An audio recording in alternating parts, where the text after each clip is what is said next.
এটা থেকে আমি আরেকটা নতুন প্ল্যান বানাবো এখান থেকে। এটাকে আমি ট্রেনিংয়ে রাখলাম, যেহেতু এই গাছটার এখন যে হিলিংটা, পুরো হিলিংটা এই ডালটার ভিতর দিয়ে আসতেছে, এই ডালটার ভিতর দিয়ে পুরো হিলিংটা আসতেছে। তো এই গাছটা পুরোপুরি এটাকে হিল দেবে, যেহেতু আমি এটাকে প্রুনিং করে দিয়েছি। সেজন্য এই ছোটো ছোটো কুশি এখান থেকে বের হবে গাছগুলোর, গাছটা আরেকটু ঝোপালো হবে।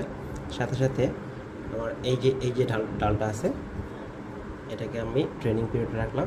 এটা আর বেশ কয়েকদিন পরে এটা মাথাটা কেটে দিব, বাট এখন না, এটা মাথা কাটার সময় এখন হয় নাই। তো সময় মতো আমি এটা মাথাটাকে কেটে দিব। কেটে দিলে এই ডালটা পুরোপুরি এটাকে হিলতে থাকবে। হিলতে থাকলে আমার এটা অলরেডি একটা কমপ্লিট বনসাই, এটা একটা মামে কমপ্লিট।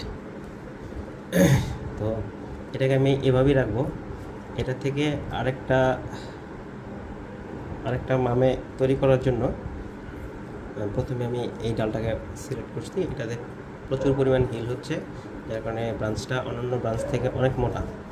আপনারা যদি দেখেন, আমি যদি দেখাই, এই অন্যান্য যে ব্রাঞ্চগুলো আছে এর থেকে অনেক মোটা এটা। এই যে এগুলো ব্রাঞ্চ থেকে এই যে হিল, এটা এই গাছটা টোটাল হিল দিচ্ছে এই ব্রাঞ্চটাকে, যার কারণে এই ব্রাঞ্চটাকে আমি এখন ব্যান্ড করে রাখলাম।